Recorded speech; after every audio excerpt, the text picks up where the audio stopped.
നമസ്കാരം. ഇന്ന് രാജ്യത്തിന്റെ 80ാം സ്വതന്ത്ര ദിനമാണ്.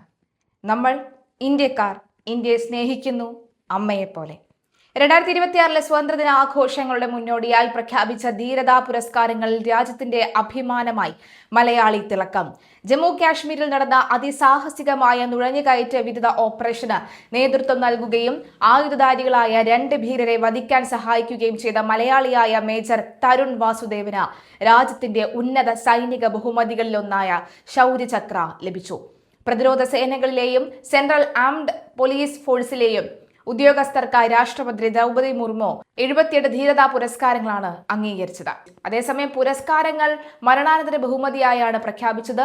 9 കീർത്തി ചക്ര, 1 ബാർ-2 ശൗര്യ ചക്ര, 19 ശൗര്യ ചക്ര, അതുപോലെ തന്നെ 5 ബാർ-2 സേനാ മെഡൽ, 36 സേനാ മെഡൽ, 3 നൌസേനാ മെഡൽ, അതുപോലെ തന്നെ 5 വായുസേനാ മെഡലുകൾ എന്നിവയാണ് കേന്ദ്ര സർക്കാർ പ്രഖ്യാപിച്ച പട്ടികയിലുള്ളത്.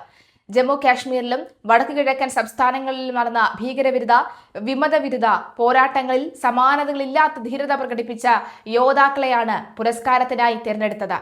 കിഷ്ത്വാർ, കുൽഗാം, മണിപ്പൂർ, കഡ്വ എന്നിവിടങ്ങളിലും നിയന്ത്രണ രേഖയിലും അതിർത്തി മേഖലകളിലും കടുത്ത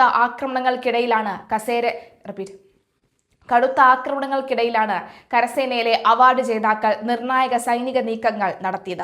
ഇന്ത്യയെ നക്സൽ മുക്തമാക്കുന്നത് രാജ്യത്തെ സുപ്രധാന ദേശീയ നേട്ടമാണെന്ന് 80ാം സ്വാതന്ത്ര്യദിന തലേന്ന് രാഷ്ട്രപതി അഭിസംബോധന ചെയ്തുകൊണ്ട് രാഷ്ട്രപതി ദ്രൗപദി മുർമു പറഞ്ഞു.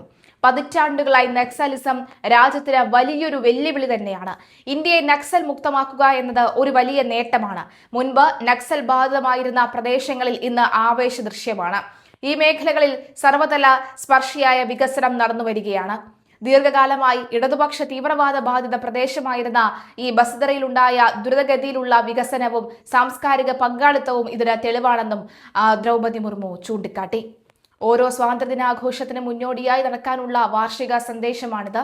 ഓഗസ്റ്റ് 15-ന് ന്യൂഡൽഹിയിലെ ചെങ്കോട്ടയിൽ പ്രധാനമന്ത്രി നരേന്ദ്രമോദി ദേശീയ പതാക ഉയർത്തുകയും രാജ്യത്തെ അഭിസംബോധന ചെയ്യുകയും ചെയ്യുന്നതാണ് പ്രധാന ചടങ്ങ്. പാകിസ്ഥാന് ശക്തമായ സന്ദേശം കൊടുക്കാൻ മറക്കാതെ ഇന്ത്യ. തങ്ങളുടെ ഒളിത്താവളങ്ങൾ എവിടെയായാലും ഭീകരരും അവരെ പിന്തുണയ്ക്കുന്നവരും പ്രത്യാഘാതങ്ങൾ നേരിടേണ്ടി വരുമെന്ന് രാഷ്ട്രപതി ശക്തമായ മുന്നറിയിപ്പ് നൽകി.